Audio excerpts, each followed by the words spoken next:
Hi, folks. I'm with Rebecca, who created Resource Rationing and Restoration. It's a project to work out how much food is produced from the land and whether we can sustain ourselves in Britain, as well as some of the environmental impacts. The website is resourcerationingrestoration.org, and Rebecca is here to tell us about it.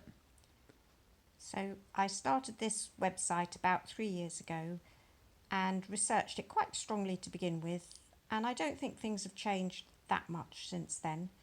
So first of all, if we go to land use, can we feed ourselves in Britain? Very, very crowded place. And I find yes, we can. And in fact, we already produce enough if we used the grain for feeding people. So here are the facts and figures, but basically a hectare, we have very high yields. I mean, well done to the plant breeders for that. Even organic farmers can produce 7 tonnes a hectare. It's fantastic, which can support 25 people for 1 year. And we have 4 million hectares growing grain. That's grade 1, 2 or 3 land.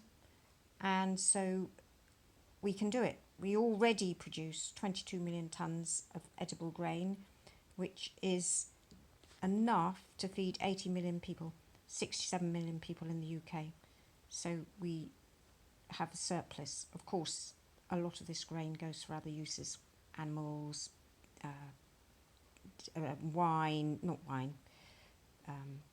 beer, and spirits, that sort of thing. But we can support ourselves. So the other thing I looked at is if we go here, the waste, and we're all very concerned about that.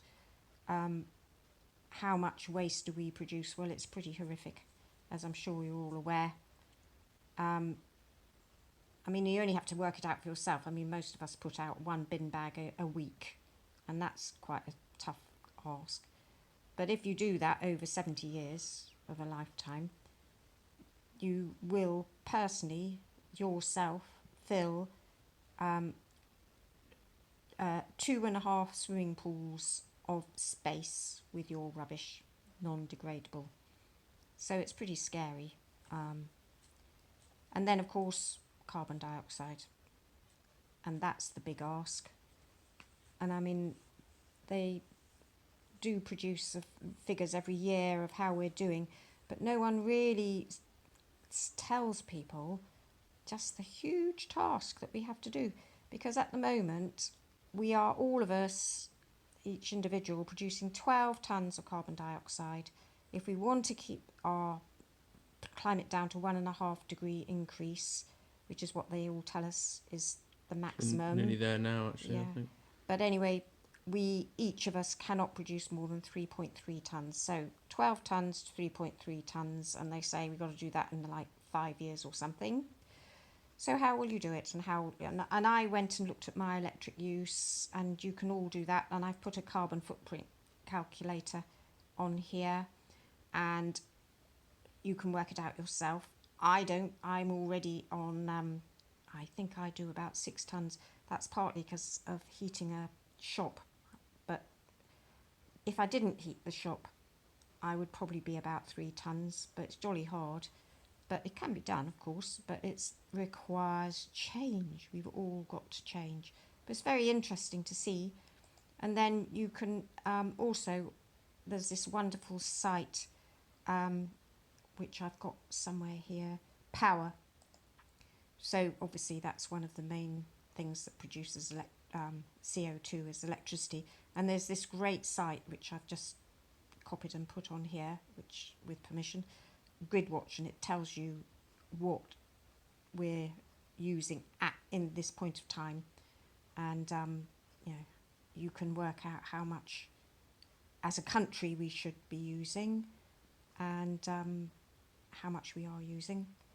So of course we're doing, as the government continually says, quite well on renewables as a country.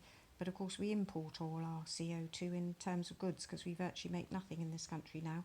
So we just import it all. So that's why we're at 12 tonnes a person, not I think they say 7 tonnes, the government, but it's 12 tonnes because of all the stuff we import.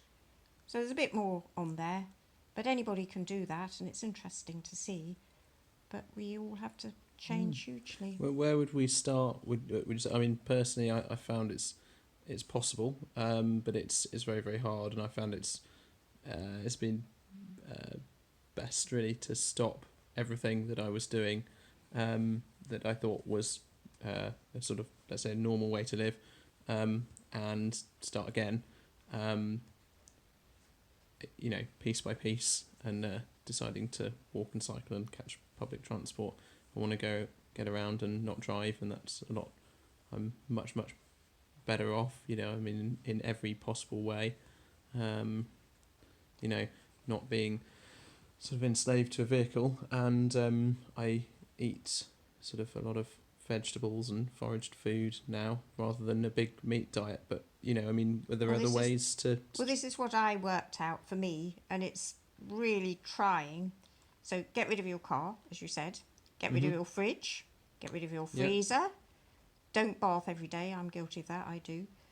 Don't fly. Well, none of us can now, but that goes without saying. Don't heat your house. This is my main thing. Even storage heaters, which are meant to be good, 2 tonnes a year.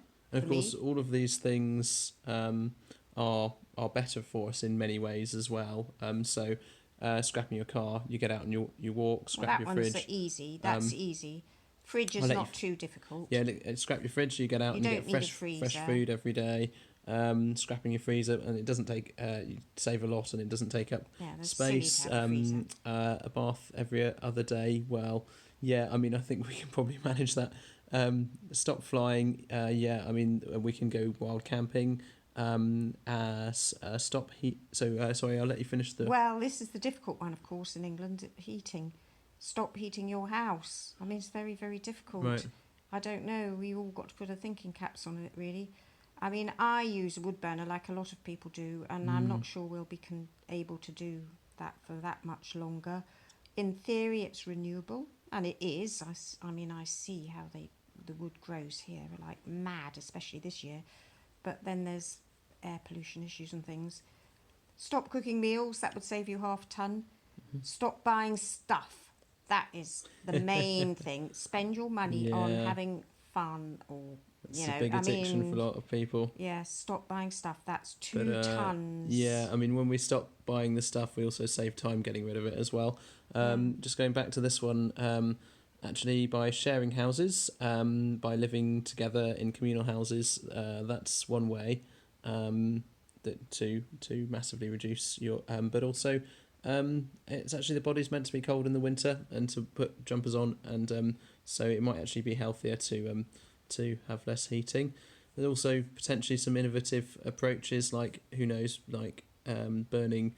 I don't know whether cow pats or sheep poos or horse poos are burnable, or even human poo, if there's a way of drying that out, and then having a complete system of having that heating your house. I know you can get the methane off poo, but we can reinvent the systems that fuel our lifestyle, and kind of refit quite quickly if we want to, and also insulate homes.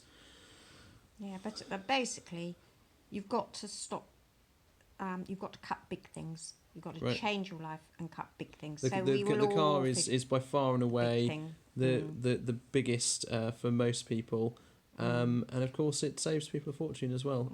And it's as I've said, as as well. a little note here, you'll just about do it if you did all those things.